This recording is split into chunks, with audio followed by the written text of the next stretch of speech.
They're there to ensure the safest possible environment for patients, visitors, and staff. They are not there because there's any kind of a threat to the hospital. I'm being told now that we do have former special agent in charge of FBI Las Vegas, Aaron Rouse, back on the phone. And Aaron, I had been asking before, what do you make of the sheriff's definitive statement that there is no further threat, despite the fact that this is very early on and clearly there is still investigating to be done? They clearly have information that this was a one-person event, and they feel confident in that information. It was a very definitive and declarative statement that could provide a measure of comfort to those people concerned about family members who may be in some of the lockdown facilities. But again, we also want to make sure that everyone is being cautious on how they approach the situations, that they are still allowing the law enforcement community the room to conduct their investigations and make sure that they are cooperating as fully as they possibly can to the law enforcement directions and the request for help. If you have information that is helpful for law enforcement to know, make sure that you're providing that as fully and as accurately as you possibly can. And I want to read a tweet just sent out from Las Vegas Metro Police. It says, from Sheriff Kevin McMahill, no more threat to the community. The suspect is deceased. Right now, we know there are 3 victims, but unknown extent of the injuries, and that number could change, and they'll update you when we know more. And we know that they plan on having another press briefing sometime this afternoon around 5 p.m., but that's the latest. We've been unsure about how many victims there are. We've learned there are at least 3 victims, unknown extent of injuries. They've been sent to the hospital. What we can, of course, tell you is that they have not been sent to UMC, but we do know that we've got Jae-Won Jung standing by at Sunrise so that if any victims arrive there, she'll be able to share with us what she is seeing and whether anybody is giving updates on the conditions of those victims. But that number 3, Kelsey, that is obviously the first number that we have heard in terms of those who were victimized in this active shooter situation. The conditions of those victims, once again, for our viewers, is unknown. But that number 3, the first time we're hearing how many people may have been affected by this shooter. We've heard a variety of different reports from our crews on the ground throughout the day about how many shots were fired. We had one student say she heard 4 shots. We had another student say he heard about 15 shots. We've been made aware that there were potentially 2 locations where shots were being fired in Beam Hall that originated in a bathroom, I believe, has been reported, as well as potentially shots fired in the student union. But again, that very latest information that Kelsey just read to you from Metro, 3 victims so far, and we can only hope and pray with the rest of our community that that number does not grow. Yeah, Darcy, this is just such difficult news to hear at any time, but especially in Las Vegas, we're still healing from 1 October. And this brings back such painful memories for so many in our community and really across the country. UNLV, such a diverse campus as well. They have loved ones from all across the country, all across the world. It's an international campus. So people from really across the country wondering what is going on UNLV's campus right now. I want to show you a tweet from UNLV that we have. This is from the latest information. Actually, it sounds like we have some sound from officials at the press conference about the latest information we have on campus. Let's listen in. So we received a call of an active shooter event at 11:45 this morning. Officers immediately responded, engaged the suspect. The suspect at this point is deceased. We do not have information on any potential victims at this point. What I can tell you as well is that the entire Nevada system of higher education in Southern Nevada, campuses are all closed out of an abundance of caution. There is no threat to any other campus, but we are doing this out of an abundance of caution. Reminds you again, Clark County Fire Department has established a family reunification center at the Las Vegas Convention Center North Hall. Anybody wanting to just go down there to work on reunifying with loved ones that may have been on campus are encouraged to go down there. You can also call the number that UNLV has posted on X. I'll read that for you, 702-455-AIDE, AIDE, 702-455-2433, or you can visit the Family Assistance Center of Nevada. That is facofsouthernnevada.org, where information is being posted online as well. That Convention Center, North Hall, reunification program up and running, and anybody who still has yet to hear from or connect with loved ones has that available to them to go check out. Metro also posting on X, a hotline is set up for those impacted. That is the number that I just read to you. This updated tweet that we've got for you on your screen now from Metro. Again, Sheriff McMahill reinforcing no more threat to the community. The suspect is deceased. That hotline that I just read to you once again, 702-455-AID for reunification and for victim services. Metro reporting 3 victims, but unknown extent of the injuries. That number, of course, could change. And Metro saying that they will update the community as soon as they know more. Aaron, if you're still on the phone, what should we be expecting in terms of how quickly we'll be getting victim information? It's going to be unfolding for quite some time, I would expect. I think we probably over the coming hours. And the reality is that people have to remember that those family members and the people that are negatively impacted by this event, they have rights to privacy and their, especially regarding their health care. So understanding that all of those factors have to be taken into account before information is going to be released. And then as the event continues on, things may change. So what is going on right now, what you know right now, is going to change in the coming hours and coming days. Okay, Aaron, I'm gonna put you on pause for a second now. Aaron, if you could just hang on. I believe we need to go back out to the scene there to Giovanni, who's possibly got someone else who can share some information with us. Right, guys, well, I'm here with Victor. He was actually in the building next to where that shooting rang out. Victor, I mean, how are you doing right now? Right now, I'm doing fine, thankfully. It's been like, what, more than half an hour since then, so I've cooled down a bit, but at the time I was evidently terrified, scared for my life, really, because soon after I left the building, there was reports that there was more shots fired in the student unit, which is where I was, but thankfully police pulled me out of there beforehand. So right now I'm doing good. I'm waiting for my ride, but thankfully I'm fine. Thank God. Did you hear anything or did you see anything when you were out there? Or? I didn't hear any gunshots, actually, but right after I saw the report, I heard a lot of people screaming around me in the student union to get down, hide, shelter in place. I was like, oh, well, I'm stuck in the restroom. I can't get out. I'm scared, What if the shooter comes in here? I'm all alone. There was nobody else in the restroom, locked in the stalls. And after a while, heard some banging in the student union doors. I was like, well, this is scary. This could be the shooter. And shortly after, 5 policemen walked into the restroom. They were telling me to get out, put with my hands up. So I, got out. I was terrified. Large guns pointed at me. But they frisked me, checked my bag. They told me to leave my bag there. Well, I mean, that doesn't matter at the end of the day because life's more important. Right. But yeah, I was able to walk from the student union all the way over here thanks to the help of the police. And well, right now I'm safe, thank God. Right. You said you didn't hear anything, any gunshots or any screams like that? No gunshots, but people were definitely screaming. They were scared, Yeah. So yeah. What was it like inside that building? What would you say? How would you describe that to other people here? Well, like I said, I was in the restroom at the time, so I wasn't able to see anything.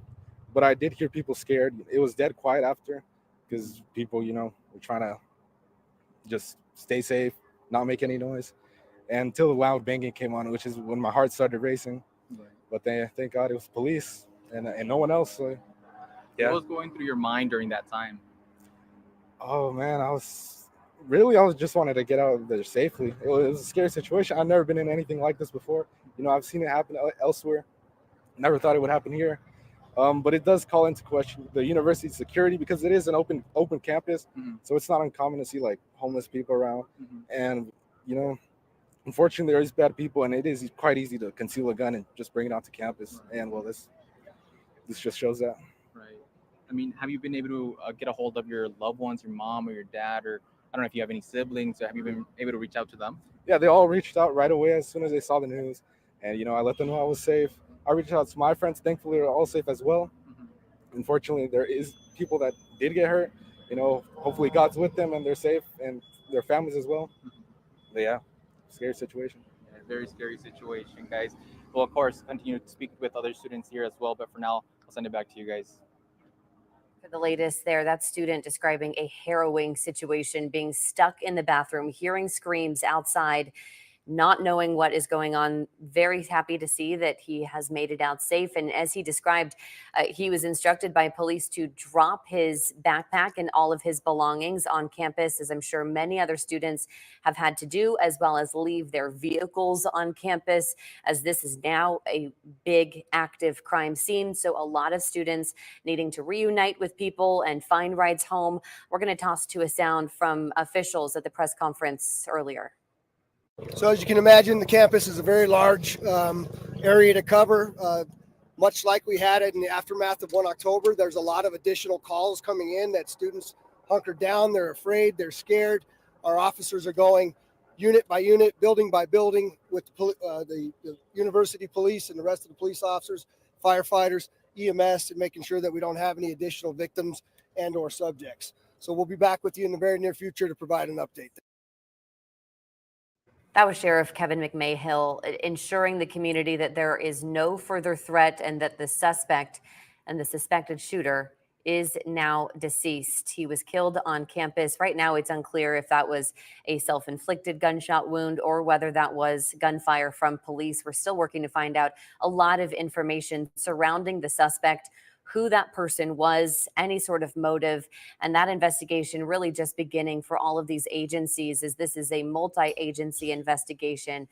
We heard from FBI's special agent or former special agent in charge, Aaron Rouse, about that extending a situation and how they'll start to dive into if the shooter had a vehicle on campus and what's on the computer and anything else that we can find on a motive. Joe Moeller is still on standby outside of the university right near where that shooting happened. Joe, what can you tell us?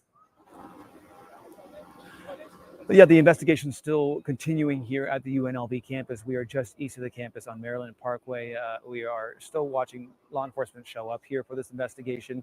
It's a little quieter than it was a short time ago, but as we've been saying throughout this broadcast, we've been on the air for a while now, but the latest information we got is that there is no more threat as far as Metro knows. The sheriff just told us that, and the suspect is down.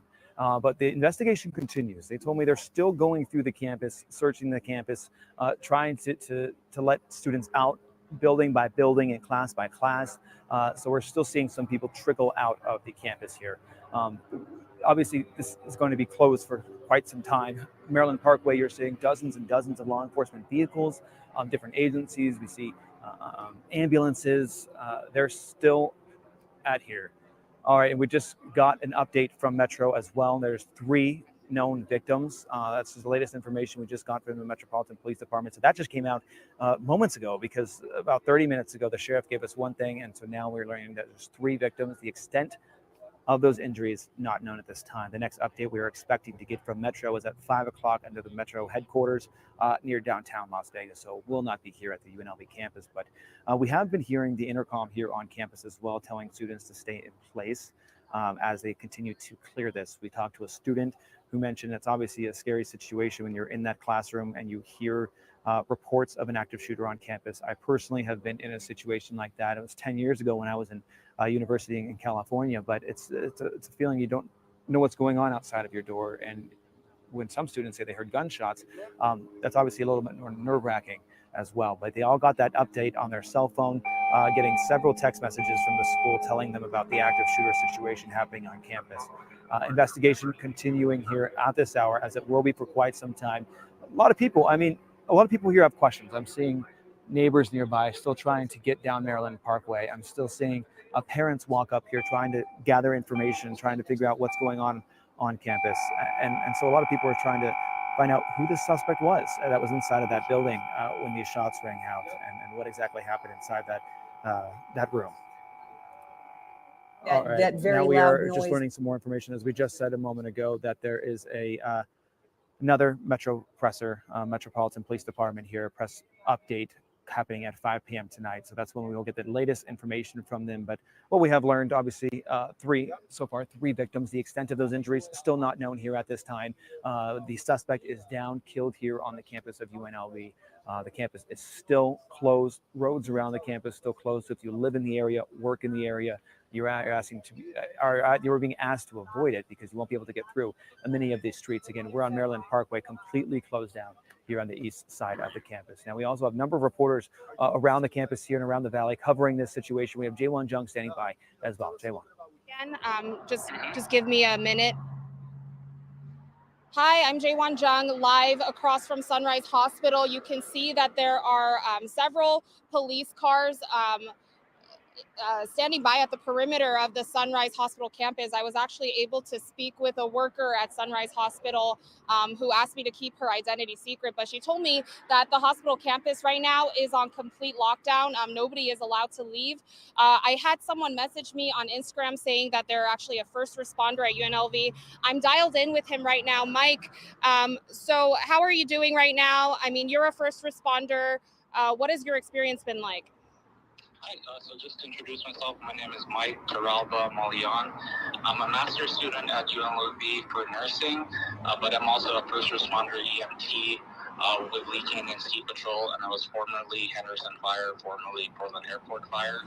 How I'm feeling right now is I'm just safe and happy that the suspect is finally down, but just mixed emotions, you know, you need, as a first responder, you need to be calm when situations like this happen, and you know, our training is always kicked in. We've been trained for multiple casualties and active shooters, and right now I'm just at a point where I'm checking in on everyone, just informing everyone of what they need to do, and just general safety tips on, you know, if they're in a building, stop, where is the safest places that they could be.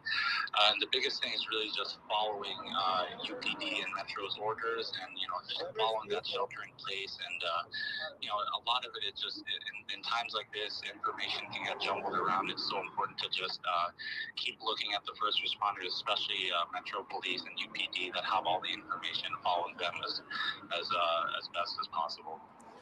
Mike, I know you were telling me earlier that you worked for Henderson Fire during 1 October. I mean, having a shooting happen here again in this city, how do you feel right now? Yeah, so actually when I was working for 1 October, I was still in the logistics division for Henderson Fire, so I wasn't on the floor. But it just goes to show that when one big event happens here in Las Vegas, we have a limited structure. You know, we only have 4 major departments.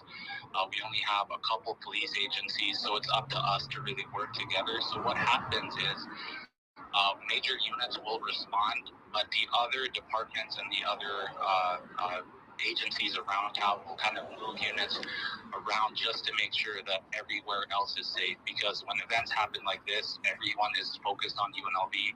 We will have people with negative, you know, objectives, or people who want to harm others that will, you know, keep note of that, and they'll try to look at opportunities, right, to do evil. And that's the thing, is we want to make sure that while UNLV and most of our units are responding there, everywhere around the valley is also safe.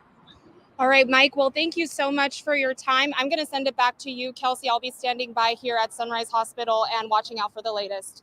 Jaywon, thank you for that. And we know that so many have loved ones on campus right now, whether they're students, faculty, professors. We have a tweet here explaining what you can do if you're trying to find some more information. If you're looking for a loved one who is on the UNLV campus, you can call 702-455-AID. That is 2433. So the phone number again is 702-455-2433. And a family reunification center is now located at the Las Vegas Convention Center's North Hall.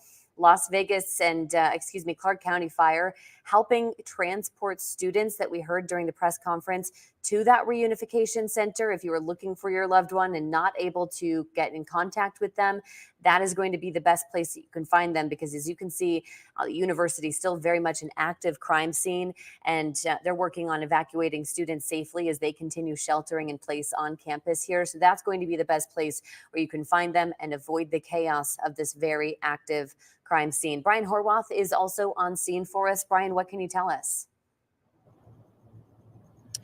Yeah, Kelsey, I'm down here outside University Medical Center, and it's actually quieted down a lot from what it was about an hour ago. I'm just going to step out here and let you get a look here. There's still a lot of police activity. We're just outside of University Medical Center and, of course, very near Valley Hospital Medical Center as well. Now, UMC did send out that statement just a few minutes ago that said that they did not have, as of just a few minutes ago, any victims from this shooting incident at UNLV. So UMC does not have any victims right now. They said they're prepared if they need to step in and help at all. And then, of course, we have police stationed at all the UMC entrances. We're being told that's just out of an abundance of caution right now. So not a lot has changed in about the last 45 minutes or so down here. A lot of police activity still down here. Of course, we're getting information as it comes in, like you all are. Kelsey, back to you. Brian, thank you. We have been reporting the last few minutes on some closures and some cancellations. We want to give you a little bit of an update on that.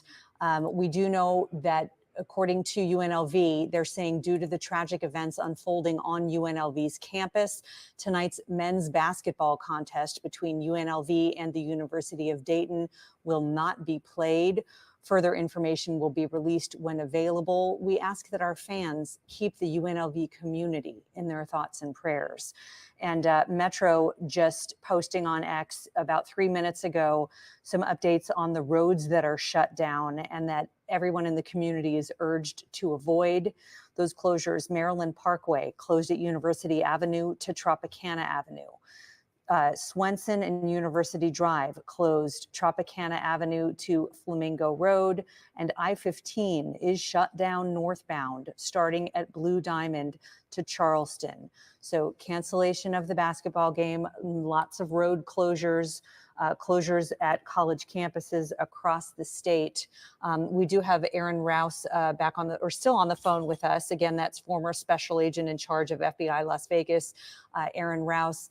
And Aaron, from what we're hearing, our troops on the ground, our reporters on the ground, I should say, are telling us that things appear to be quieting down. While there's still significant law enforcement presence, a lot of the activity is quieting down. So what's going on behind the scenes right now?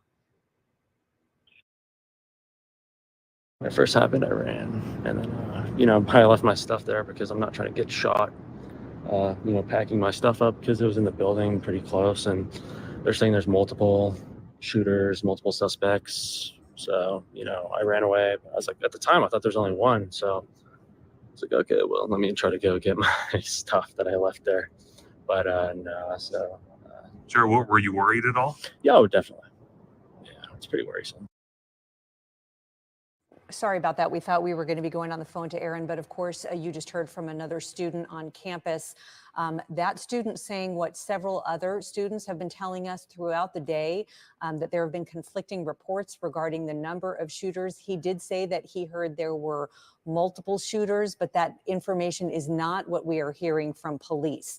Police are saying that at this point, they have identified one shooter and that shooter is deceased. Therefore, at this time, according to Metro, there is no further threat. So we just want to clarify that despite what that student just said about reports, potentially rumors circulating amongst those on campus that there were multiple shooters, that information is not what we are being told by law enforcement at this time. And if we have Aaron Rouse still on the phone with us, he is former special agent in charge of the FBI Las Vegas. Aaron, if you are here with us, there's a lot of confusion and a lot of shock right now across our community as people are looking for answers. And of course, that leads to more 911 calls, more, asking questions of police. What can the community do in helping law enforcement in their investigation as they are looking for answers as well? That's a great question. The law enforcement wants to have as much accurate information as they possibly can have. So if you have information, as they develop information and they put that out to the community, if you have information, respond to the law enforcement request. Now that the quiet of the scene is starting to come out, you're going to see a lot more activity on the part of the law enforcement, a lot more of deliberative actions that is going to create the basis for a quality investigation and hopefully definitive answers. And we should take some solace in the quiet that's being reported not only at UMC but at UNLV that underscores what Sheriff McMahill said about there being no further threat. We're going to go now. Absolutely. Okay, thank you, Aaron. I'm just going to put you on pause again right now because we do have another bit of information from a student who was interviewed on the scene. Basically, I was in the BEH building, where it happened in the morning for my first class. Everything was cool and fine. Class ended. We went to our second class, and I was in the right building, which is kind of like pretty close to the BEH building. We heard a bunch of cop cars, sirens, and all that stuff, and it was really, really loud. So we're like, why is it so close? She checked her email. The professor did. We heard there's an active shooter on campus. And so we didn't really know what to do. So the professor decided to start evacuating us. And that's kind of right when we got the message that there was an active shooter on campus. We were walking away from the area, of course. And, me and some of my classmates saw like a guy holding a sniper running to the BH building. So that was that. And as we were walking, we started hearing gun shooting. So we just had to run, You started hearing what? Guns, like shooting. So we started walking away, and luckily someone opened one of the buildings for us and ran in there. It was just... We're back out there now live to Giovanni at his location. Giovanni, what else can you share with us? Right, well, I'm with Marco right now. He's a student who was inside the building where shots rang out, but he says that he was able to get it out of that building once he heard a loud noise. Marco, just describe what you were. So, you want me to hold the mic? I can hold it. Okay. So, I was sitting in my office in BH210. I'm not sure where the shooting happened, but from what I heard, it sounded like it was on the same floor. It was pretty loud. And I heard one thud. I just thought it was, something falling maybe. Then sirens started going off in the building, so I just assumed it was a fire drill. I put my laptop back in my bag, I put it on, and I heard 6 more loud bangs. So I'm like, oh, this isn't just as serious. So I get out of the room, put my book back on, and I see a couple cops running up the steps with their guns out. So I'm like, oh, I run down the stairs out of the building, and then I remembered, my girlfriend's on campus, so I just wanted to make sure that everything was okay, make sure she was safe. So I went into the building next to it, and I went up to the 4th floor of that building. Went in there, made sure everything was good. But when I got in there, they didn't know that it had even happened yet. So I had to tell the teacher what had happened. And it was scary. We were in there for about an hour and a half, 2 hours, and I still don't even have my stuff back. I don't know when I'm gonna get that back, but yeah, it was scary. What was going through your mind as you were running out of the building? I was just hoping to get away alive at that point, because it was loud, it sounded like it was right there. And when I seen the cops with their guns, I knew it was serious. So I just wanted to get out, make it alive. That's it. And you were telling me also that you didn't want to frighten the other students in the classroom that you ran to, right? Yeah. So when I got into the room, they didn't know that the shooting had even happened yet, and I didn't want to scare anybody because I just didn't know how to break the news. So I just told the teacher because he came outside, he seen that I was out of breath, so he came outside and I told him what had happened, and he had broke the news, which I feel like is better. We've been hearing a lot from students that they've been getting alerts on their phone about that shooting. Did you receive those alerts as well? I did get those alerts. Yes, I did. It's good that they have those alerts because if I weren't to break the news, then they would have all got those alerts and seen that it had happened. So that's good. And when you were able to get together with your girlfriend, what was that moment like for you? It was good just to make sure that everything was okay, make sure she was okay, make sure that everything was under control at that building. It was good, yeah. Have you been able to get a hold of like your mom or your dad or any siblings that you might have? Yeah, so I'm like an out-of-state student, so my family's all back home in Pittsburgh. So yeah, when they had seen it on the news, they seen it on Twitter, and they texted me, called me, and make sure that everything was okay. And yeah, it was good, like getting to hear. They wanted to hear my voice, and it was good to hear their voices as well. What was their reaction? I'm sure they were very like mortified. Well, yeah, well, my grandparents were crying, and because they didn't know that anything could happen. So, but it was just their reaction was just shocked that anything like this could happen, especially like to their son, stuff like that. And so, yeah, they were shocked. What do you make of the response from Metro? You were telling me that you saw officers running into the building when you were running out, right? What do you say of the response? I think their response was quick because as soon as I heard the first shot, I heard the sirens go off, and I seen them running up the steps. So it was good that they were able to act quick and get it under control. Anything else that you'd like to share, just like to add? No, I just hope that everything's safe, everything's under control. That's it. And just pray for all the victims and their families. That's it. Well, thank you so much. I appreciate your time. All right, guys. Well, that's all for me right now. We're sending things over to Joe. All right, thank you so much, Giovanni. We are live on the east side of the UNLV campus. You are taking a live look on southbound Maryland Parkway, where a bulk of law enforcement are parking here, and they're stationed here, many of them coming out here to try and continue this investigation. We're live on the east side of the campus here. People are slowly leaving the campus. We've been watching faculty and a number of students being escorted out of this area. This area right here is actually caution taped off. This, you're looking south on Maryland Parkway, but around this area, a number of streets are actually closed. I'm going to have our photojournalist go right over here. You can see the University United Methodist Church. There's a number of people in that parking lot just taking photos, waiting to get any information, but people who live nearby also still trying to get to where they need to be, either that's work or to where their house is. So a lot of people still standing by and just waiting to see when they can get through to where they live and to where they might need to be for work. But again, we were out here just a short time ago. The sheriff walked out here, did an impromptu press conference, updated us, told us there is no more threat here on the UNLV campus, but the investigation is continuing. That suspect is down, and we learned from Metro a short time ago that there are 3 victims. The injuries, the extent of those injuries is not known here at this time, but we are giving you a look around the area. You can still see caution tape here on Maryland Parkway, a number of streets blocked off, a number of media staged here waiting for any sort of update that they can get right here in this location. But we have learned that the next update we will be getting from Metro will be later on this evening at around 5 o'clock at Metro headquarters. Still an active situation, still active investigation happening here. We're still hearing the intercom on the UNLV campus. It is saying, for telling students to basically stay in place, do not leave where you are at until basically the police come in there and take you out and escort you off the campus, escort you outside of the caution taped areas. Live look here, the helicopter is still flying overhead. Not too sure if this microphone is picking that up, but that helicopter has been circling the UNLV campus since we were out here at around 12:30. So it's been out here since this all unfolded earlier. We're seeing some law enforcement leaving. We saw one SWAT vehicle leave the scene here.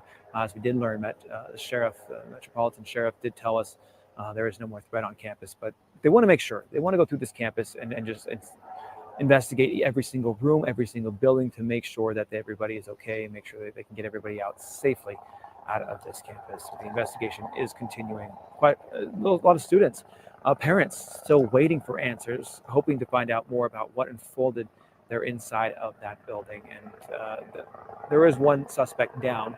So one person has been killed here on campus today. So the investigation will take quite a bit of time. So roads in this area will be closed for quite a while as this investigation does continue here on the UNLV campus. But here, taking a live look down Maryland Parkway, again, you are urged to avoid the area.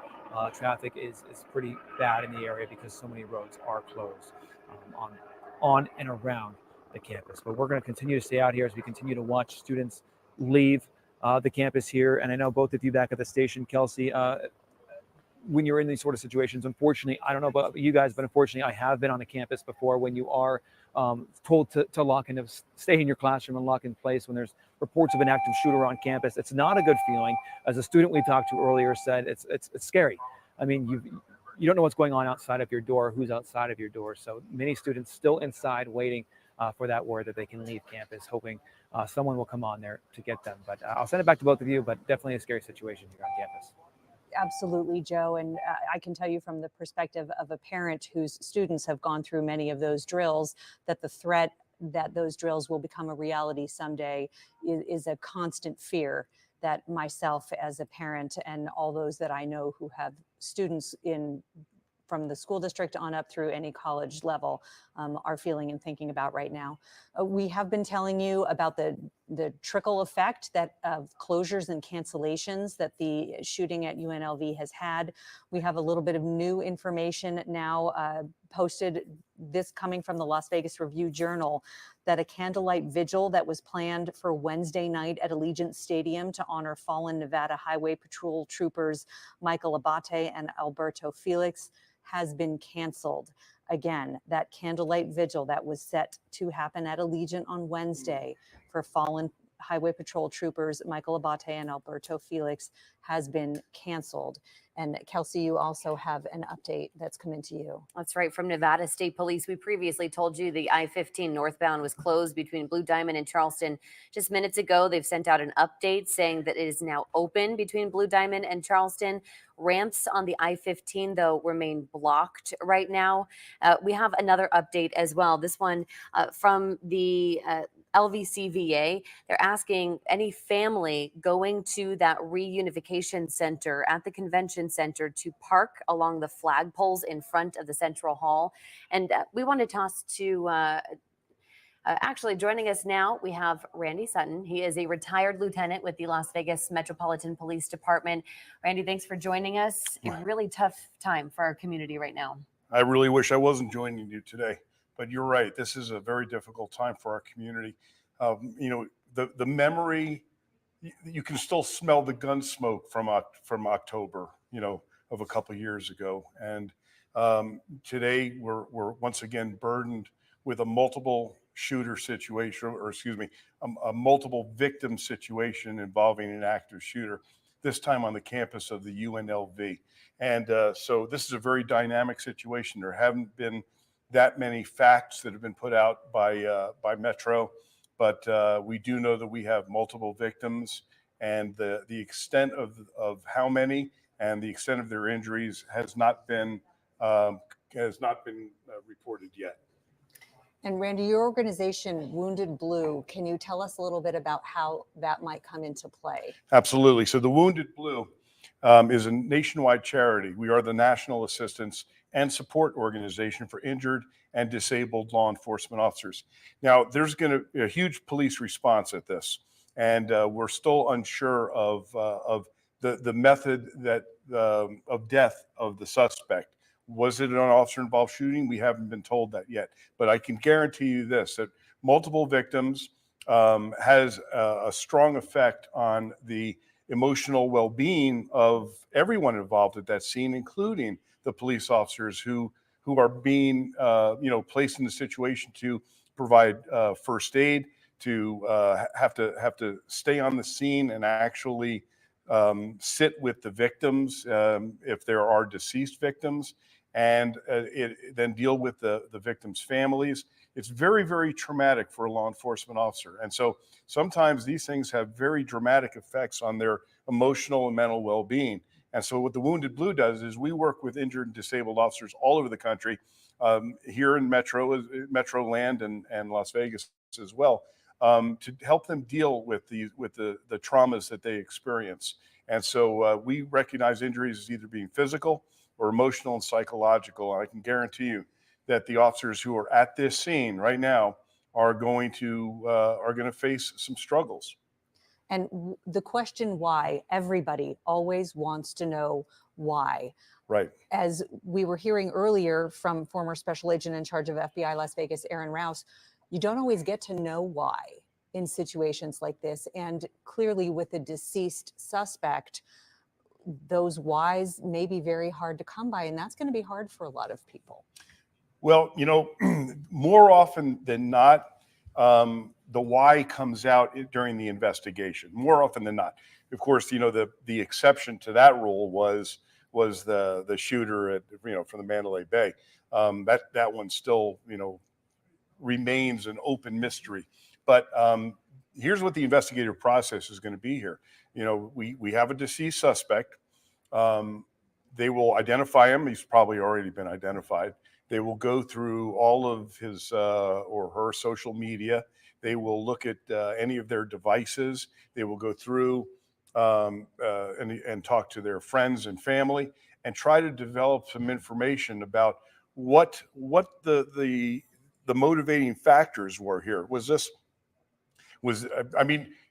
I can't believe that this was random, right? I mean, this guy went into a particular building on a particular campus and wreaked havoc. The question is, why that building? Why this campus? There is almost always some type of relationship between the shooter and either the physical location or the people that they're shooting. So my guess is that that's what's going to play out here, that there was some type of relationship between he or she and the school or people that were in that building at the time. So the question is, how long will it take to determine what this motivation was? And then Metro has to, walk a fine line here with giving this information out, because you don't know if there were people that helped. Where did he or she get the weapon? Were there any other people involved in any other ways? Did somebody have knowledge? Very often these people, they'll talk to somebody and they'll put out that information that they've got something planned, or was there anything at play here that might have mitigated what took place? So, this is a massive investigation, and Metro, especially when you're dealing with multiple victims, this is a big deal, and Metro luckily, is up to the task. It's one of the best trained police departments in the country. It's a department that takes its responsibilities seriously, and and there's great leadership. So I'm thinking that we're going to get this information. Just as you said, by the very nature of humanity, we want the answers now, and we're just going to have to be patient. Absolutely. As police continue to do their work, we're taking a live look as well. And RTC buses transporting students off campus right now. We told you that a lot of these students had to leave their vehicles, all of their belongings on campus, as it is an active crime scene, and that investigation continues campus wide. We have some sound from earlier today we want to toss to.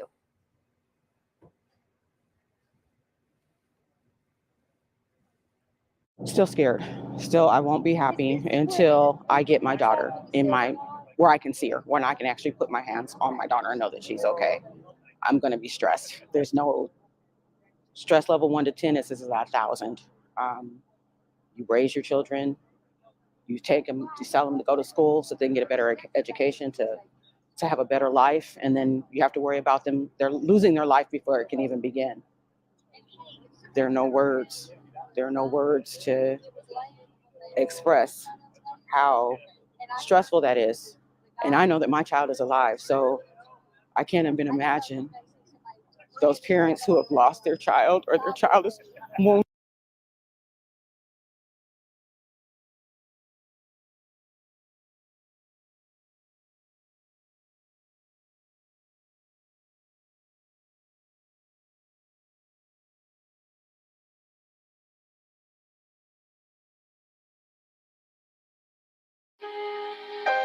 Taking just be.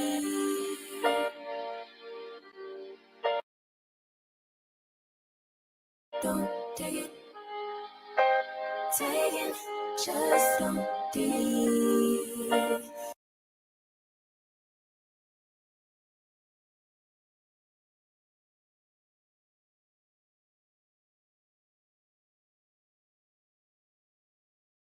Pacific time. Of course, we'll be carrying it live for you here at 5 o'clock as soon as that begins on Live Now from Fox. In the meantime, still keeping an eye on all of these different live pictures that we're getting in right now out of Las Vegas. A couple different street views here to just give you a sense of how much law enforcement and emergency officials are on campus right now.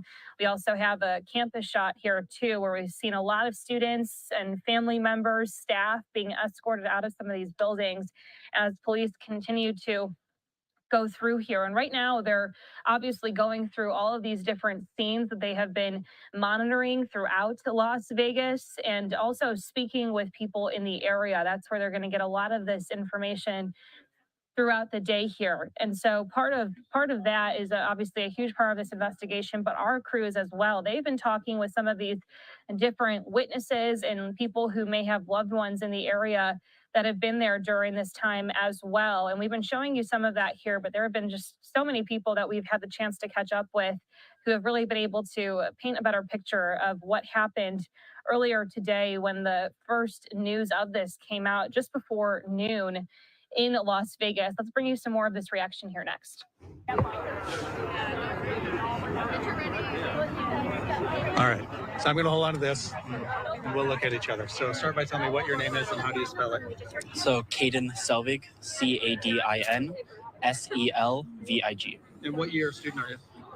Second year, almost like a third year. All right, so you just walked out from over there, I guess. Just Yeah. Tell me about what you saw or what you felt. Yeah, so I was in the student union, which is basically like the building right next to where the shooter was kind of shooting. We kind of got word of mouth at first, but eventually ended up hearing gunshots. Very scary overall. And I think not even the systems used to like try to calm us down really even worked at trying to calm us down, and really kind of just exaggerated some of that stress. So you were in the student union, but you Yes. didn't hear any shots. I did. You did? You Yes. did hear the shots. What could you describe it for me? What did it sound like? It just sounded like loud banging and just repeated, just like bang, bang, bang over. But after like a few shots, it just kind of stopped. So I'm not sure if he moved at that point, if he was more open. I'm not sure. What were your feelings? What was going through your mind at that moment when you started putting some of the pieces together? At first, it was kind of a little disbelief. Like I heard the news and I started laughing because I didn't think it was real. And I think at first it was a little bit of stress that kind of onset, but as it went on, it was more just some fear as the text come in and the last sentence is not anything like really helpful to hear, but it's hide, fight, or run. And that is how they leave it as there's a shooter, do whatever you can, you're on your own. That's the kind of message it feels like that was given. And it's like, what are you supposed to do as a student? Like, you don't feel safe, you don't feel comfortable. Like, what's the point in having these campus police on campus that we pay so much, and the first response is not, we're working on the situation, and it's like, try to stay calm, stay where you are. It's no, prepare to fight if you need to. Like, in what country is that the case where it's like, if you're learning, prepare to fight for your life? So now that you've had a couple of moments to reflect on what the entire scenario with the police, the incident, what are your thoughts? I feel like I don't know. My main feeling is just anger. I don't know how to put it nicely, because like it is anger at the police, because for someone that should be paid to make the situation and de-escalate it once they get to people who are not in a position of threat. Like everyone there, all gathered up on the sidewall, they enter in yelling, make everyone drop to the floor, scare the hell out of everyone. It's like, what's the point in that? We all thought we were then going to be in an active hostage situation just because of how the police entered the situation and portrayed themselves the entire time. And it wasn't until you cross the door finally out and you see, okay, it's police. Okay, it's fine. But your nerves are on edge the entire time. And it's also just anger at the systems that allow this to happen so much. Like, what is the point in trying to reach higher education, spending all this money, go into debt that you have to pay off, that the government will not even provide any sort of real compensation for to get higher education students, which would help the economy. You think that's what they would want to do, but no, and it's instead go into debt, be prepared to die. Why is that the case for college? Last one that I have for you. How will this affect tomorrow when you go back to school, if at all? I don't know if it will change much because this isn't anything new. School shootings have been a constant since I was a child.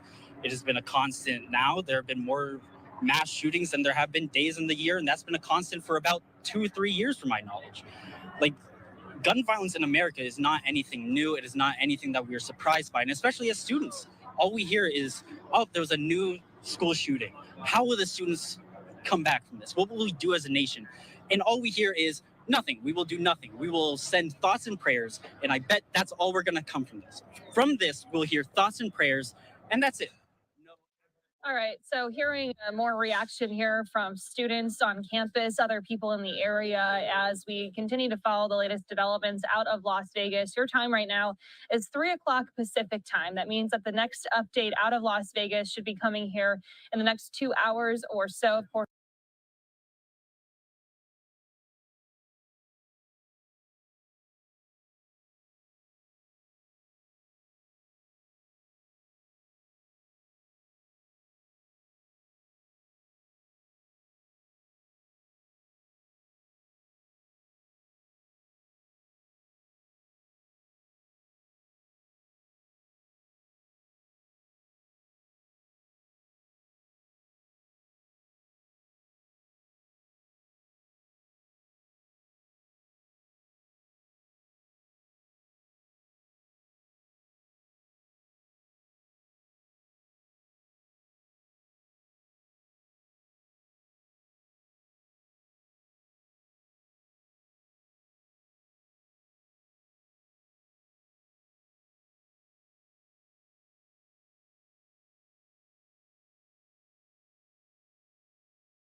to catch up.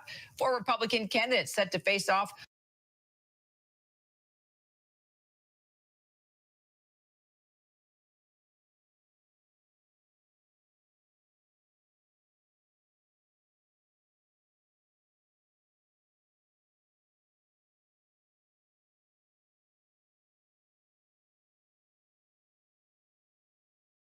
On the debate stage in Alabama, hoping to sway voters before next month's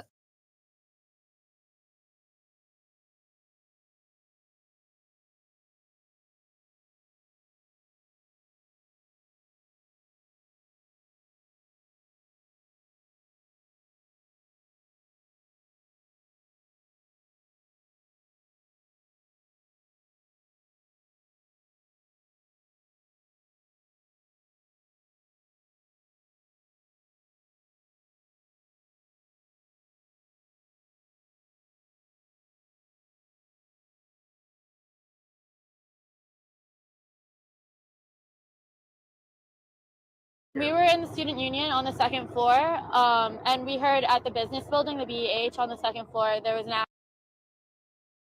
active shooter. We found out cops were on site, and we just sheltered in place until we were evacuated, and it took about maybe 30 minutes to get us evacuated.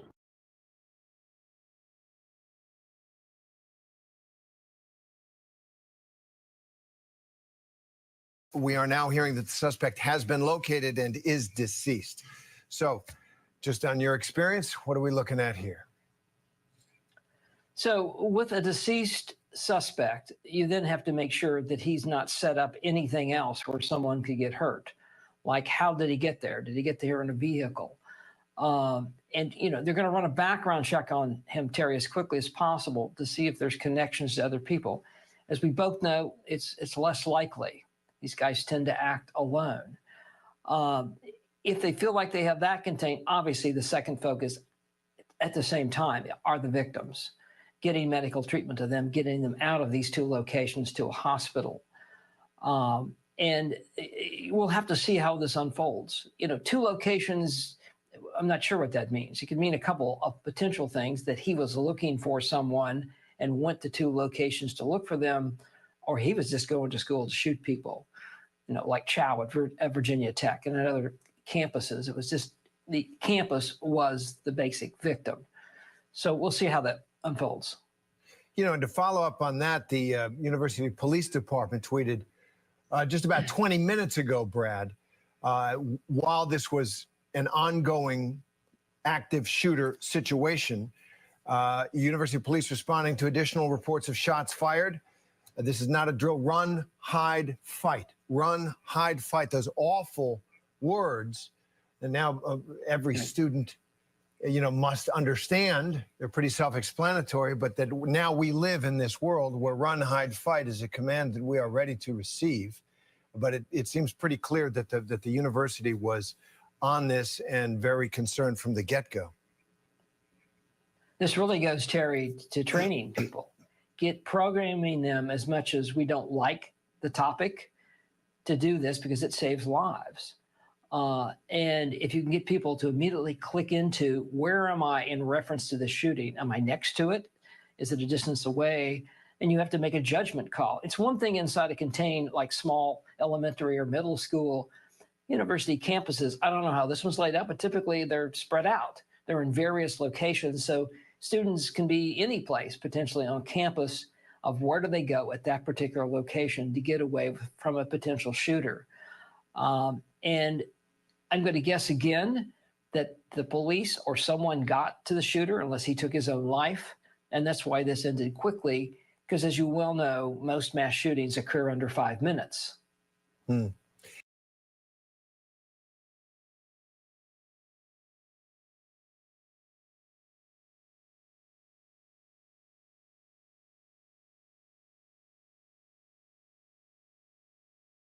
talking about nationally.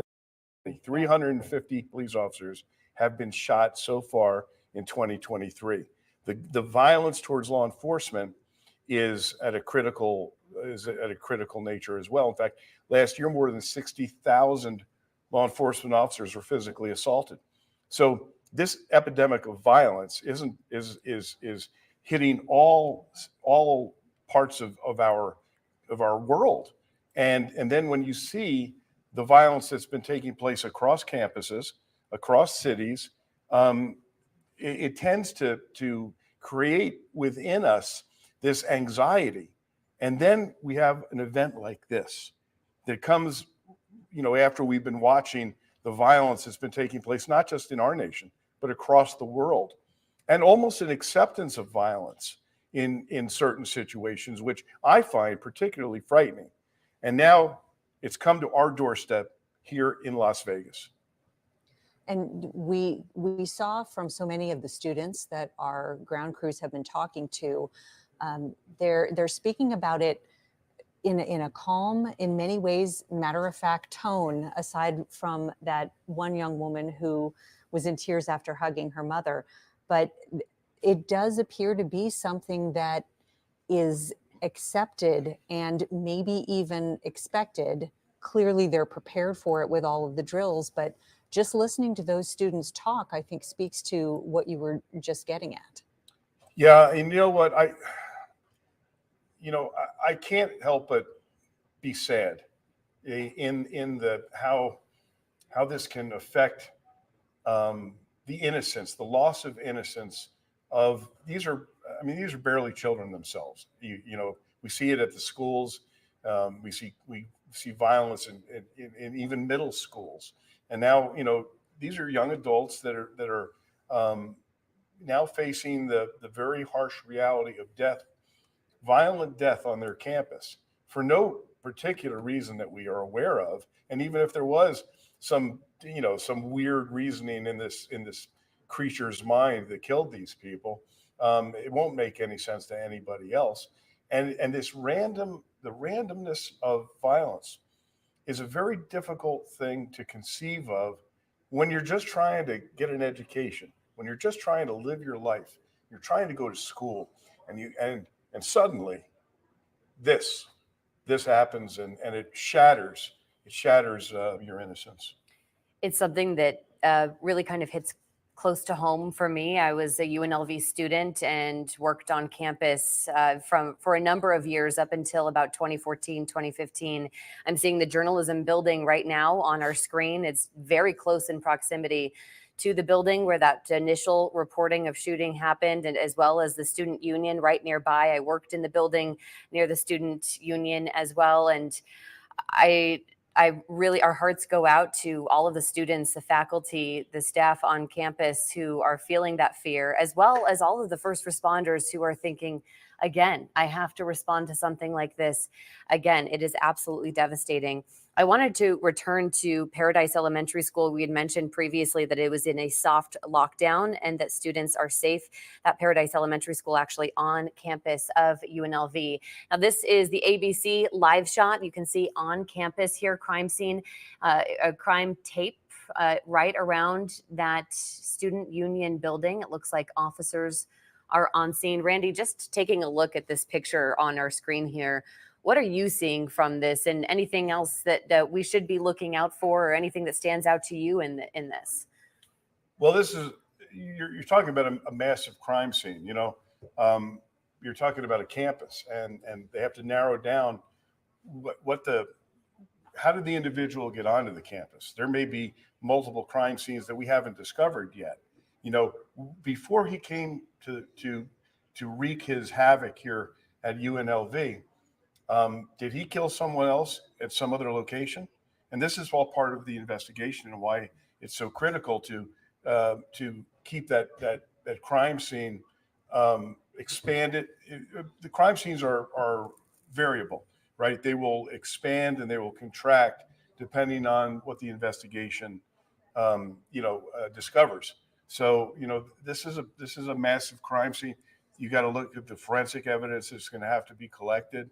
You're talking about, the whatever they're going to find that could have belonged to the suspect.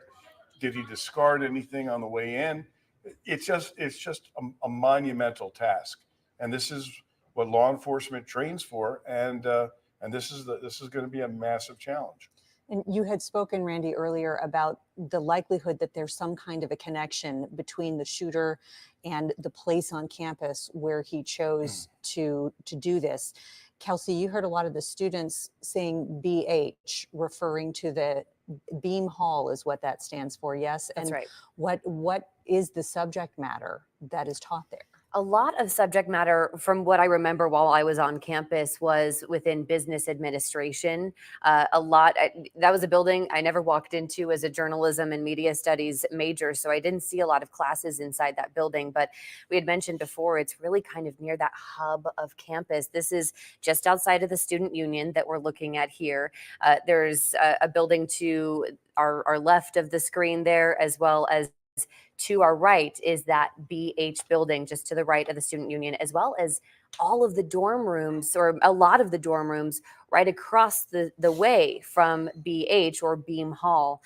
This is really just a very, very crowded hub of the university where everyone gathers to grab their lunch. They're in between coffee of classes. So it's a spot that sees a lot of traffic as far as students go. And we continue to switch live shots from all across the campus. We have reporters and photojournalists as well. This is the east side of the campus where you're seeing the Journalism and Media Studies building, the FDA building that's just right next to the student union there.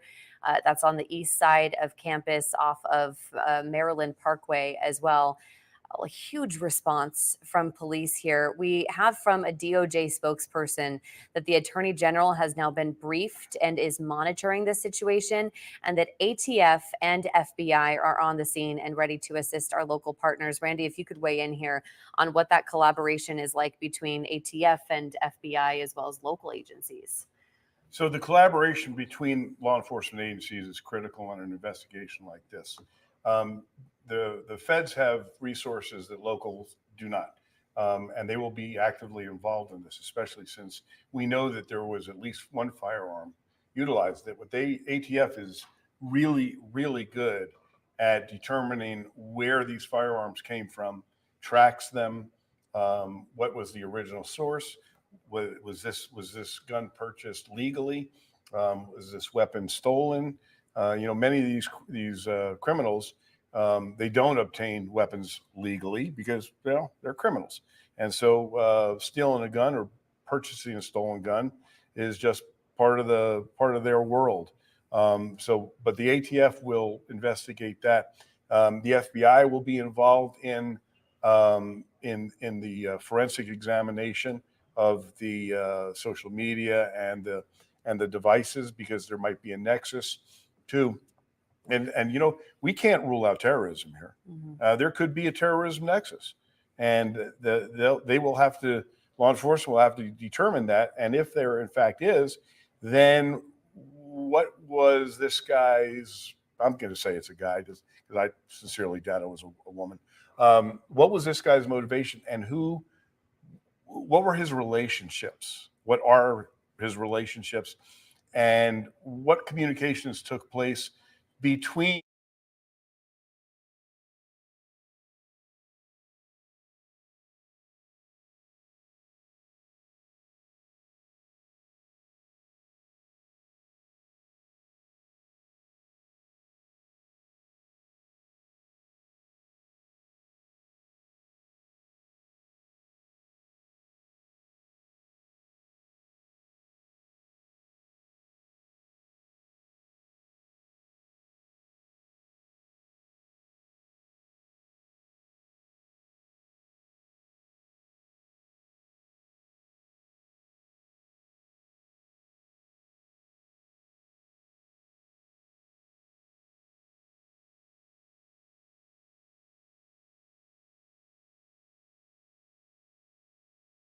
to see police officers at practically every entrance on Maryland Parkway. Right now, the situation is a lot more calm. You don't see any more police presence. We saw them leave campus, or the hospital campus, about 30 minutes ago.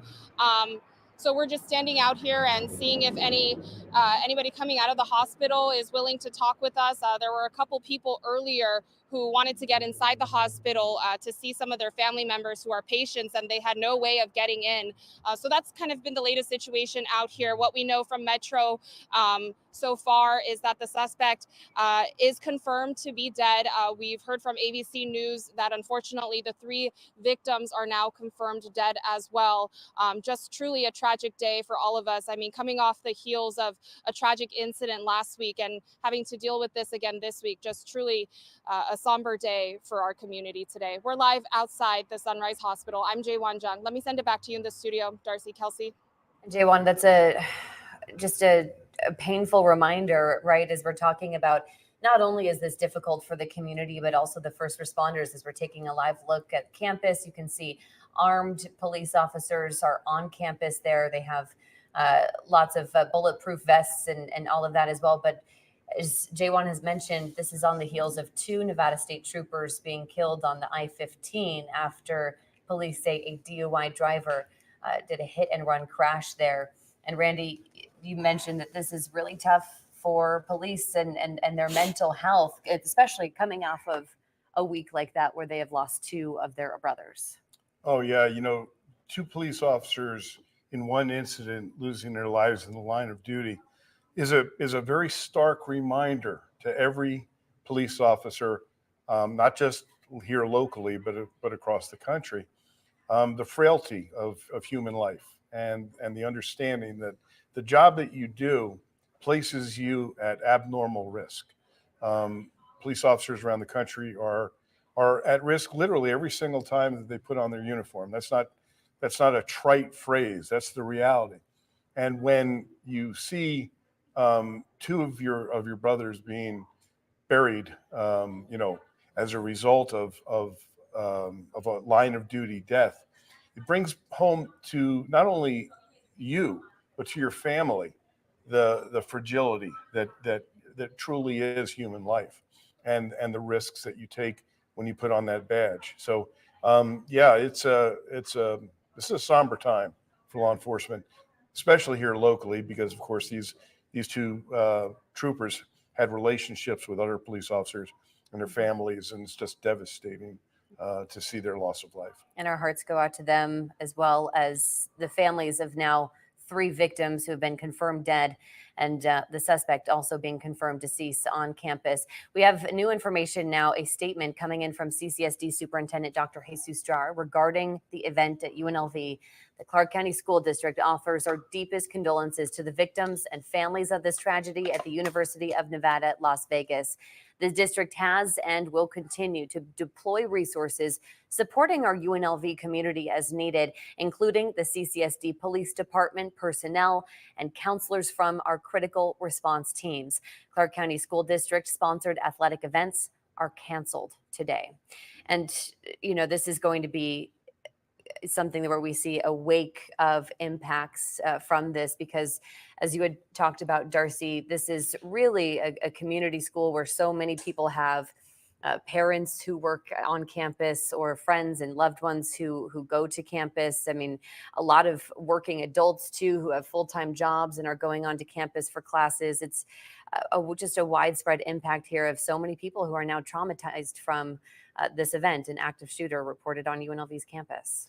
And we're looking at a live shot there of UNLV's Thomas and Mack Center, where there was to be a basketball game played this evening. That game has been canceled, as Kelsey just reported, are any athletic events that the Clark County School District had planned today. The candlelight vigil for those 2 troopers we were just talking about with Randy that was scheduled for later this week at Allegiant, that has also been canceled. A community in mourning, as we're still so very early in learning about what's going on. We've got a picture here now. We were just showing you some more activity on the campus there. But Randy, as we were seeing all of those law enforcement officers with their tactical gear, hands on their automatic weapons as they're walking around there, you know, that just shows you that maybe we're not entirely sure that this is over, or that they're just at the ready. Well, to look at this police response. I mean, there were literally hundreds of cops there. Right, look at this right now. We're seeing students walking out with their hands up, being escorted by law enforcement. So tell us a little bit about what that shows us. They're still clearing buildings. And this, like I just said, this is a huge task. And they have to determine, is anybody else involved with this guy? And this is part of the training that they have to give students. Unfortunately, I mean, we saw, some of these kids were very upset at the way they were, quote, treated, unquote, at the hands of the police during a very, tenuous situation. And the harsh reality is we've got a pat down going on right here. Everybody is a potential suspect. Mm-hmm. That's the hard thing to get your head around. And so the police need to make sure that not only are they safe, but other students are safe. So when you're pulling people out, you got to make sure. I mean, I'm surprised they wouldn't pat down everybody that they're yanking out of these buildings, because you don't know if there's an accomplice or not. Randy, we appreciate your continued insight, and we're going to check in on some reporters on scene right now. Abel Garcia, what can you tell us? Yeah, Kessel, let me tell you, it has been definitely a very devastating time here. Emotions are certainly running high as many of these families are arriving here at the Reunification Center at the Las Vegas Convention Center. They're going into this North Hall, as you can see right behind me. Many families arriving anxious for their loved ones to find.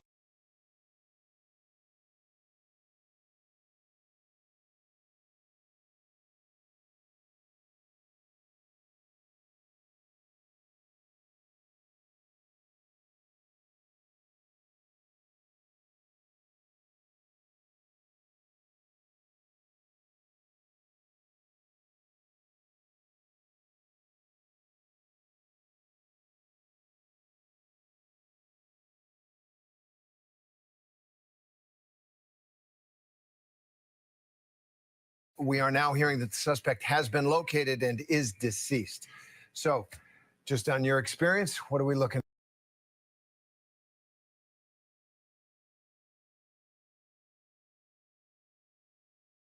So coordination is absolutely essential because of absolute confusion that takes place on the ground. And this is where experience and training are critical. And law enforcement does, in fact, train for these situations, mass casualty events, working in conjunction with other agencies in order to, now remember, there's nothing flawless in a response to a situation like this, but you try and prepare yourself for it through training and through experience. And the law enforcement has, unfortunately, from past experiences, created policies and procedures that are put into place instantly with command and control, with the response for active shooters, where police response will be very, very quick instead of waiting for specialized units like SWAT. And Randy, one of the students that I believe Giovanni was talking to was also expressing concern about campus security, and UNLV being an open campus and there being access to anyone who really wants to come onto campus. But these situations are so often not preventable. But where do the discussions about campus security need to be had, or is it just one of those things where something like this is, in a way, unstoppable? Well, there's no doubt that the conversations will be had. We're always looking for ways to harden the target, but in all reality, UNLV and most other open campuses are soft targets. You can't put up a fence around it and only allow in certain people. It just wouldn't be. It will never happen. So, in essence, you can harden the targets a little bit, but this is someone who has determined that they're going to go in and they're going to kill people, unless there's some form of prior knowledge that law enforcement can take. They can only respond, and I understand the frustration. Believe me, I do. But law enforcement, the word first responders is something that is an accurate statement. They respond to incidents, and without any firsthand knowledge of prior to it, there's truly no way to say that it can be stopped. Randy, we've learned from Metro Police and Sheriff McMahill that there were 3 victims involved. And he had mentioned with 3 victims, at first it was unknown injuries. Now we've learned 2 of those victims are dead. 1 of those dead, including the shooter. And he had mentioned right now it's all preliminary. I know so many people are wanting information right now, fast. But how difficult is that to try to not only just manage that information and all of the new reports coming in at every minute and trying to update the community on that? Right, and that's where Metro has to walk a very fine line, because this investigation is at its very beginning, and the release of too much information could affect the results of the investigation in case there are other people involved in one way or another. So this is where a police agency has to make the decision of what kind of information to release. One thing I find very interesting is that no one has said the method of the, shall we say, the departure of the suspect. Mm-hmm. And I kind of find that interesting. I think that there could be some other information that comes out here, soon that will bring that to light. But that's one of the things that is first and foremost on everybody's mind is how did this situation end? And Randy, thank you. We've got a couple of additional updates for you just coming in on X. Metro posting 5 minutes ago. Per CCSD police, the students at Paradise Elementary School, located at 900 Cottage Grove Avenue, are in a soft lockdown. Those students are safe. We've got that post for you up on our screen right now. Once again, per CCSD police, Paradise Elementary School is on a soft lockdown, but the students are safe. Once the all clear is given, they are going to be bused to Orr Middle School at 1562 East Katy Avenue. And clearly that is where parents can pick up their elementary school children from Paradise there at Orr Middle School. One other update that we have coming in from Harry Reid International Airport. The airport saying that roadways around the airport continue to be closed due to police activity. At this time, the 215 is open, but traffic is heavy. If you're heading to the airport, they're saying please check with your airline for flight status. So as we were saying, that trickle-down effect being felt throughout the valley with roads opening and closing, traffic heavy, schools being impacted. Randy, why do you suppose we're hearing about the lockdowns now at two different elementary schools? Well, this could be something that is involved with this subject. There could be other players at play here. There could be other individuals that were involved, and they may have targeted something else, or it may be an overabundance of caution. Which, of course, I don't fault anybody for an overabundance of caution when it comes down to events like this. But the heightened security here is essential, especially in the beginning stages of this investigation. We don't know what the ideology was of the shooter here. Could it be involved with the recent unrest that's been taking place across the country? I guarantee you this is first and foremost on the minds of law enforcement. Are there other people involved? We don't know. And so, the information that you're getting about lockdowns at other places could be people that are just saying, you know what, I see somebody suspicious. And out of this abundance of caution, we're gonna just make sure that we take the steps necessary to keep our students safe.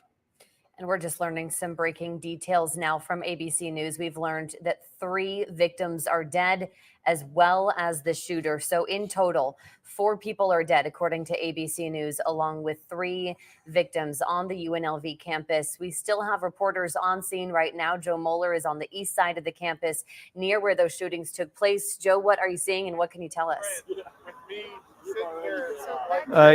Kelsey, we're still here on the east side of the campus. The investigation continuing here at this hour. That helicopter is still going overhead. But that information you just mentioned, 3 victims dead, and 1 also, the suspect is also deceased. So it's 4 total people dead here at this investigation here on the UNLV campus. Now, you can see the number of Metro vehicles still here on Maryland Parkway.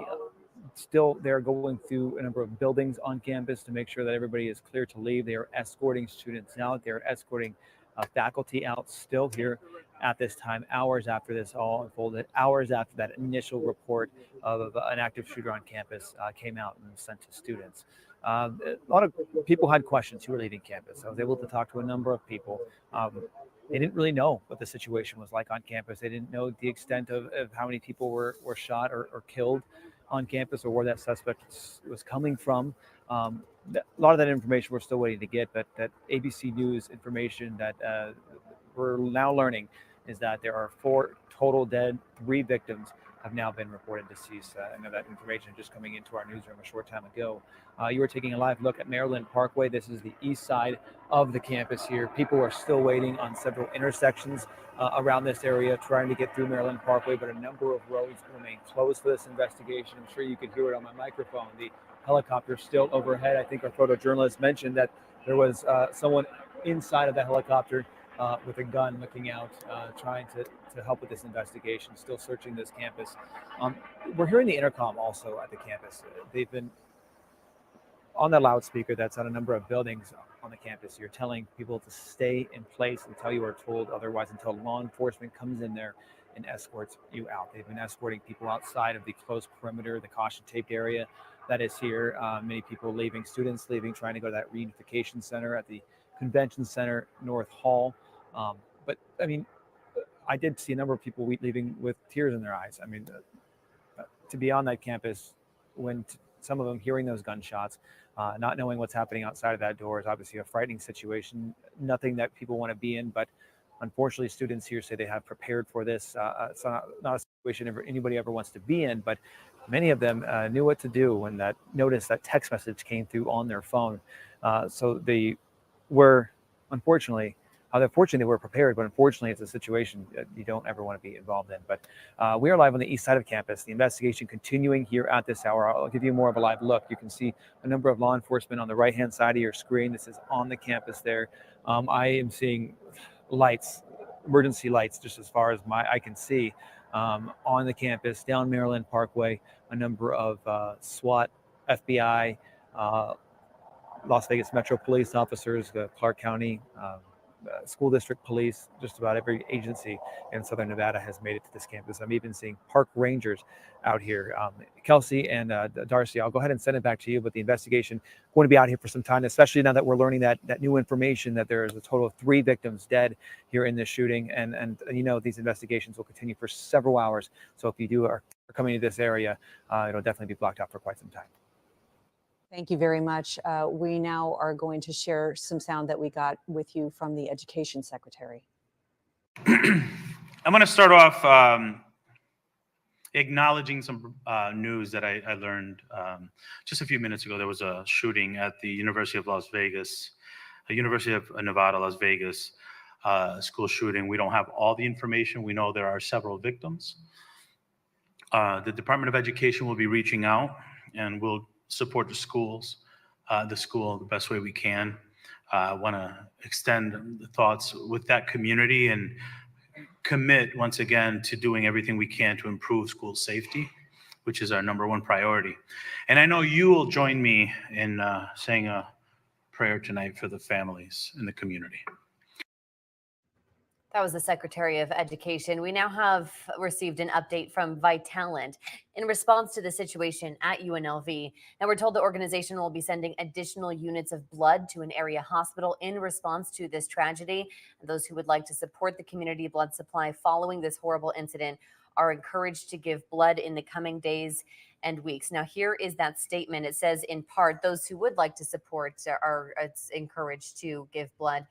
A really good reminder, this is what we saw in the days following 1 October, the community coming out in droves to donate blood. We have been in a blood shortage for months now, and it's a really good time to go out. And if you're not sure how to help, that is going to be the best way to do so, by just donating blood and helping some area hospitals fill that supply, because when these mass casualty events happen, that's going to be what we need so desperately.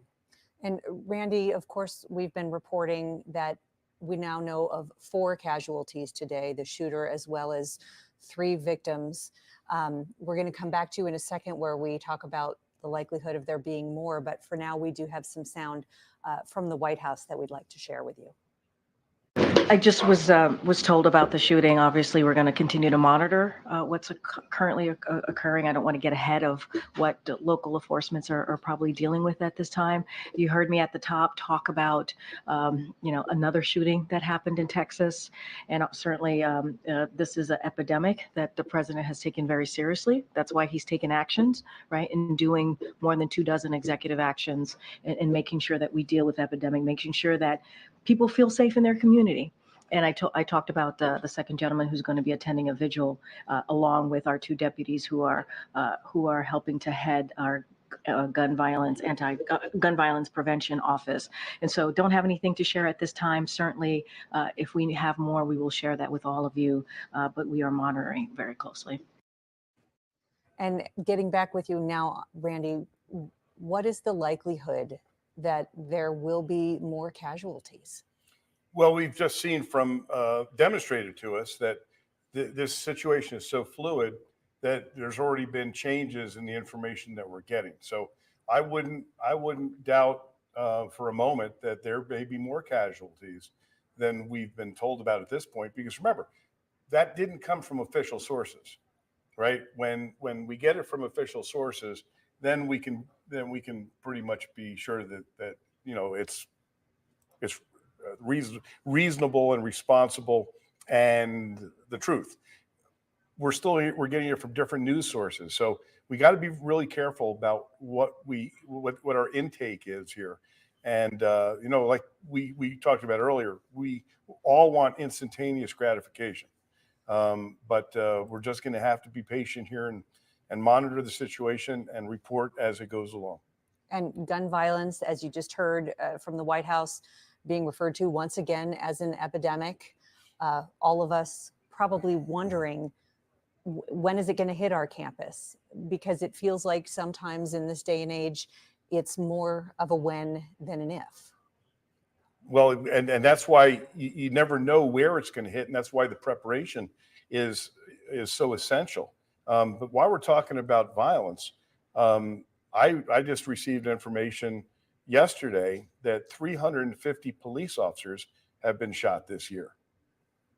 Are we talking countrywide? I'm talking about in the nationally. valley? 350 police officers have been shot so far in 2023. The violence towards law enforcement is at a critical nature as well. In fact, last year more than 60,000 law enforcement officers were physically assaulted. So this epidemic of violence is hitting all parts of our world. And then when you see the violence that's been taking place across campuses, across cities, it tends to create within us this anxiety. And then we have an event like this that comes, you know, after we've been watching the violence that's been taking place, not just in our nation, but across the world, and almost an acceptance of violence in certain situations, which I find particularly frightening. And now it's come to our doorstep here in Las Vegas. And we saw from so many of the students that our ground crews have been talking to, they're speaking about it in a calm, in many ways, matter-of-fact tone, aside from that one young woman who was in tears after hugging her mother. But it does appear to be something that is accepted and maybe even expected. Clearly, they're prepared for it with all of the drills, but just listening to those students talk, I think, speaks to what you were just getting at. Yeah, and you know what, I can't help but be sad in the how this can affect the innocence, the loss of innocence of these are barely children themselves. You know, we see it at the schools. We see violence in even middle schools.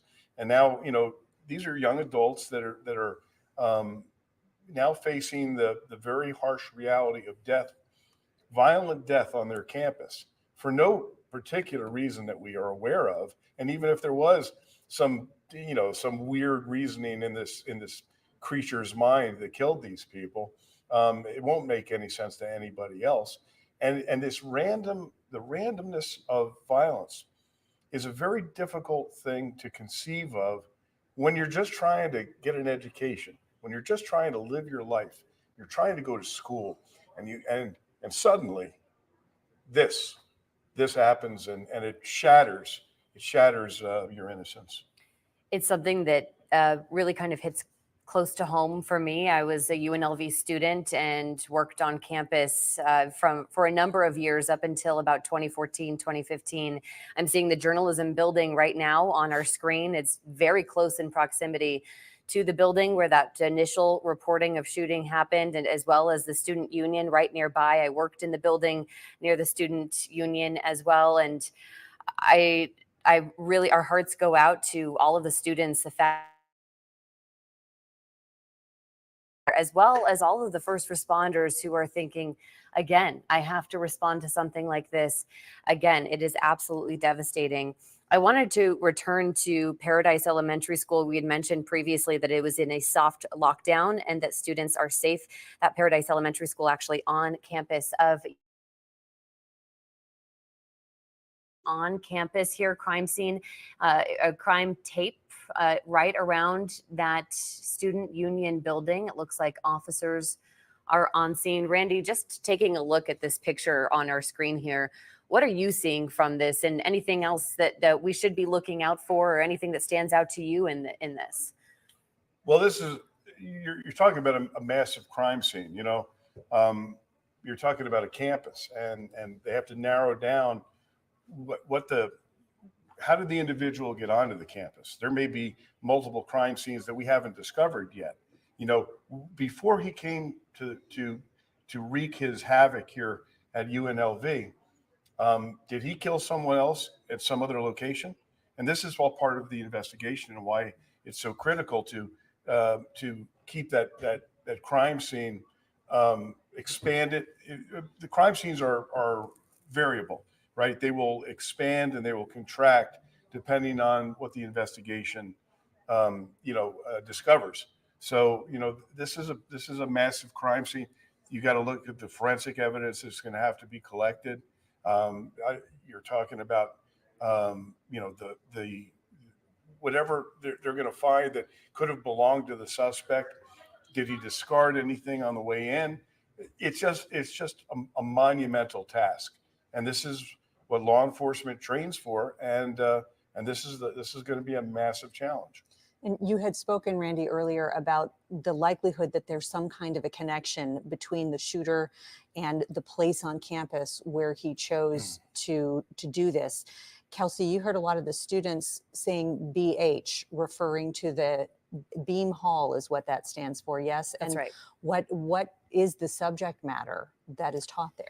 A lot of subject matter, from what I remember while I was on campus, was within business administration. That was a building I never walked into as a journalism and media studies major, so I didn't see a lot of classes inside that building. But we had mentioned before, it's really kind of near that hub of campus. This is just outside of the student union that we're looking at here. There's a building to our left of the screen there, as well as to our right is that BH building just to the right of the student union, as well as all of the dorm rooms, or a lot of the dorm rooms right across the way from BH or Beam Hall. This is really just a very, very crowded hub of the university where everyone gathers to grab their lunch. They're in between coffee of classes. So it's a spot that sees a lot of traffic as far as students go. And we continue to switch live shots from all across the campus. We have reporters and photojournalists as well. This is the east side of the campus where you're seeing the Journalism and Media Studies building, the FDA building that's just right next to the student union there. That's on the east side of campus off of Maryland Parkway as well. A huge response from police here. We have from a DOJ spokesperson that the Attorney General has now been briefed and is monitoring the situation, and that ATF and FBI are on the scene and ready to assist our local partners. Randy, if you could weigh in here on what that collaboration is like between ATF and FBI as well as local agencies. So the collaboration between law enforcement agencies is critical in an investigation like this. The feds have resources that locals do not, and they will be actively involved in this, especially since we know that there was at least one firearm utilized. ATF is really, really good at determining where these firearms came from, tracks them, what was the original source, was this gun purchased legally, was this weapon stolen? Many of these criminals. They don't obtain weapons legally because they're criminals, and so stealing a gun or purchasing a stolen gun is just part of their world. But the ATF will investigate that. The FBI will be involved in the forensic examination of the social media and the devices, because there might be a nexus to. And we can't rule out terrorism here.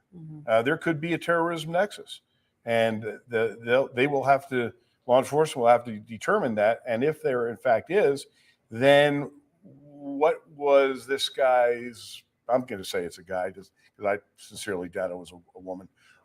What was this guy's motivation, and what were his relationships? What are his relationships, and what communications took place between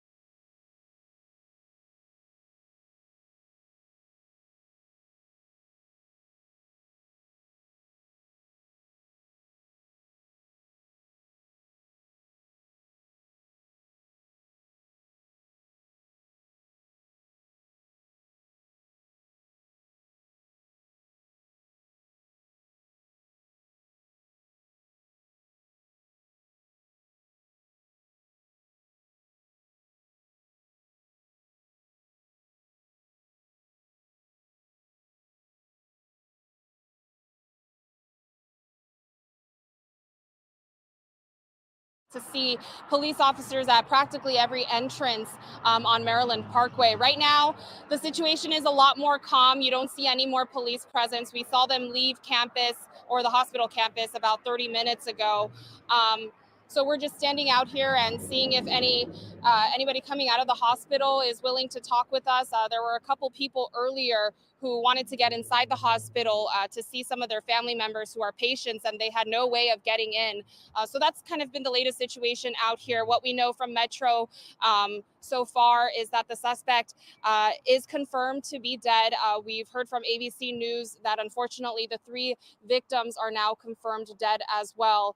Just truly a tragic day for all of us. I mean, coming off the heels of a tragic incident last week and having to deal with this again this week, just truly a somber day for our community today. We're live outside the Sunrise Hospital. I'm Jaewon Jung. Let me send it back to you in the studio, Darcy, Kelsey.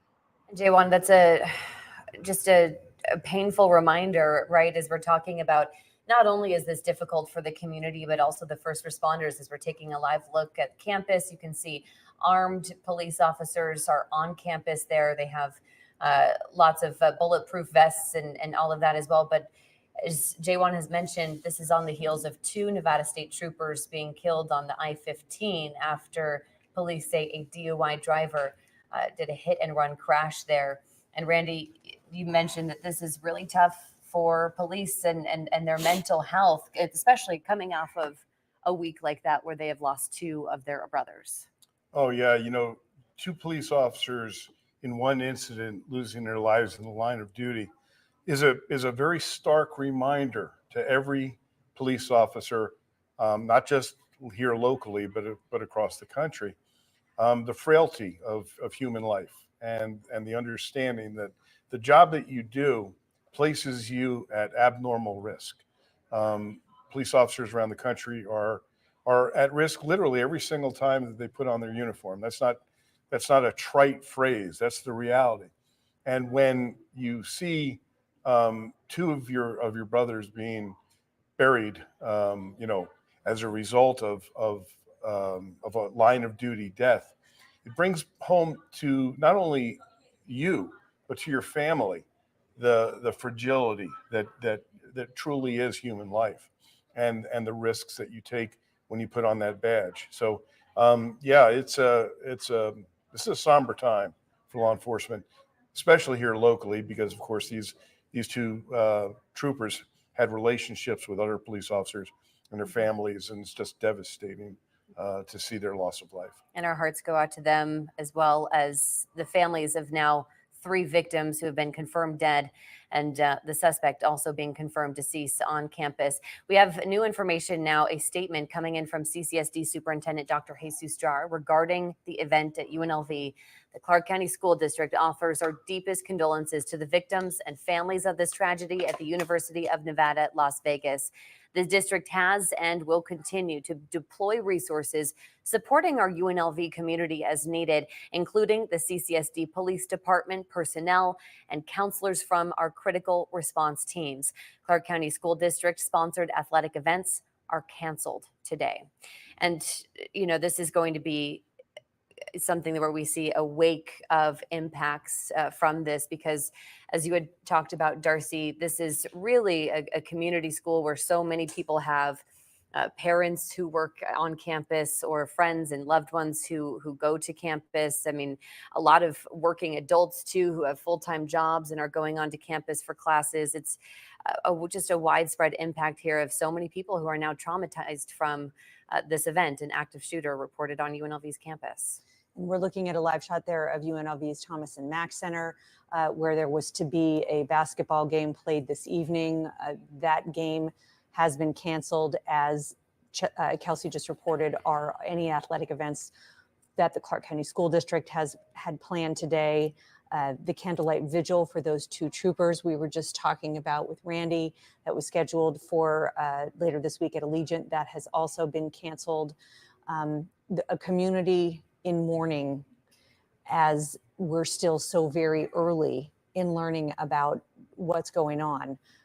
We've got a picture here now. We were just showing you some more activity on the campus there.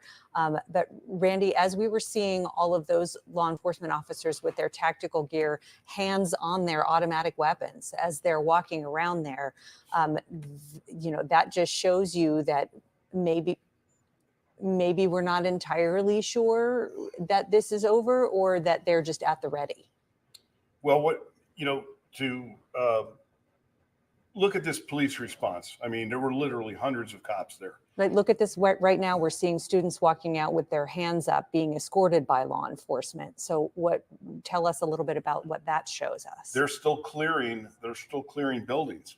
And this, like I said, this is a huge task, and they have to determine, is anybody else involved with this guy?